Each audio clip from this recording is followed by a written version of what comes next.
following are true except anion gap is decreased in ketoacidosis. We know that for sure that ketoacidosis, like diabetic ketoacidosis, ketoacids, these are organic acids. So these increase the anion gap. This is high anion gap, right? This is high anion gap. So we are pretty sure that anion gap is increased in ketoacidosis. It's not decreased. So, and that is what the answer is going to be. So automatically you know that A, B, and C are not the answers. Please always remember this, that whenever you have a question like this, but you don't know whether the anion gap is decreased in hypercalcemia or increased in hypercalcemia, but you're pretty sure that this is incorrect, please mark the answer and don't overthink on the rest of the options. You will definitely come across questions like this, जहाँ शायद बाकी तीन options आपको पता नहीं है, but you know that this is definitely the incorrect statement, so go ahead with that, right? So Shreya, anion gap in metabolic acidosis, not alkalosis. In metabolic acidosis, we have high anion gap and normal anion gap, metabolic acidosis, not metabolic alkalosis. Correct? Now, in lactic acidosis, lactic acid is organic acid, the anion gap is increased. This is correct. So automatically, this means the rest of the A and C options are automatically also correct. Now, anion gap is decreased in hypercalcemia. Anion gap is decreased in lithium toxicity. Why? Why is the anion gap decreased? So we have seen the causes of increased anion gap. Let's have a look at the causes of decreased anion gap. What will decrease the anion gap? What did we say? What is the anion gap due to? Anion gap is because of the unmeasured anions, right? So if the unmeasured anions decrease, the anion gap will decrease. Okay. So what are the unmeasured anions? We said albumin, that is plasma protein. Okay, that is plasma protein. So remember that if albumin decreases, the anion gap will decrease. So hypoalbuminemia is a cause of decreased anion gap. Where do we see hypoalbuminemia? Like nephrotic syndrome, where there is proteinuria, albumin going out. So remember, nephrotic syndrome will be one of the causes of decreased anion gap because the albumin is going down. Correct? Then you have this hypermagnesemia. Okay, hypermagnesemia will be decreased anion gap. So when you have unmeasured cations, right? When you will have unmeasured cations which are increasing, like magnesium, like calcium, like lithium, these will decrease the anion gap, right? So you have hypermagnesemia. In the option you have hypercalcemia. Lithium toxicity. Lithium is positively charged. It's an unmeasured cation, right? So remember that anion gap decreases when the unmeasured anions decrease or when the unmeasured cations increase, right? That will decrease the anion gap. So calcium, and you have magnesium, then you have lithium, which are unmeasured cations. Okay, which are unmeasured cations. Is this clear with everyone? Clear with everyone? So what are the causes of decreased anion gap? You don't have to muck that up. Bromide intoxication is also a cause of decreased anion gap because bromine is similar to, remember that is similar to chlorine.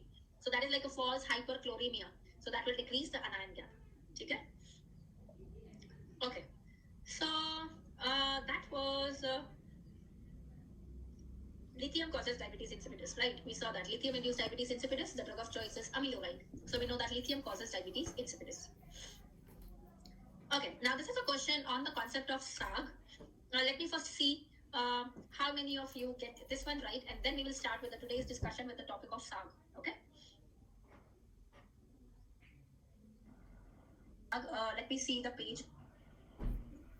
So 31% have got this right. Itisha is leading. Then we have SV and Sharan. Okay. So coming to the concept of SAAG, let me see the page number here. So page number 170, topic number 97 is the topic of SAAG. Right. So SAAG is basically serum ascites albumin gradient. What is the gradient between the serum albumin and the ascites albumin? The difference between them, that is SAAG. So just let me try to simplify this topic for you. SAAG ke causes, high SAAG, low SAAG, what does that mean? So when you have a question on SAAG, first thing is to look at whether the SAAG is high or the SAAG is low. When do you call it high or low? What is the cutoff for the high SAAG and the low SAAG? So remember, SAAG is AA. So A is the first alphabet. A is the first alphabet. Remember, the cutoff is 1.1. So increased SAAG is more than 1.1. Decreased SAAG is less than 1.1. And any condition where you have increased SAAG, that basically is portal hypertension, right? So remember that portal hypertension has hyper SAAG. Okay, hypertension, portal hypertension has hyper SAAG, that means increased SAAG. So any cause of portal hypertension will have increased SAAG. Less than 1.1 means it is not a portal hypertension wala cause. So like you see in this one, so SAAG, if it is more or equal to 1.1, it's portal hypertension. If it is less, it is non-portal hypertension. So nephrotic syndrome, malignancy, TB, pancreatic ascites, all these are non-portal hypertension, so the SAAG will be less. If the SAAG is more than 1.1, so we have the various causes of portal hypertension. How is the portal vein? The portal vein is supplying the liver. It is formed by the union of superior mesenteric vein, and we have the splenic vein, right? So we have the prehepatic, the hepatic, and the post-hepatic causes of portal hypertension, right? So you have cirrhosis that cause portal hypertension, portal vein thrombosis, Budd-Chiari syndrome. Post-hepatic, we have the heart and IVC wale causes, THF, pericarditis, IVC, Budd-Chiari, all of them, correct? So remember that all of these will cause high SAAG. Portal hypertension will be high SAAG.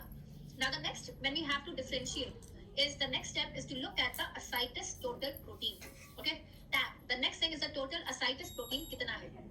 For the total ascites protein, the value, cutoff value is 2.5.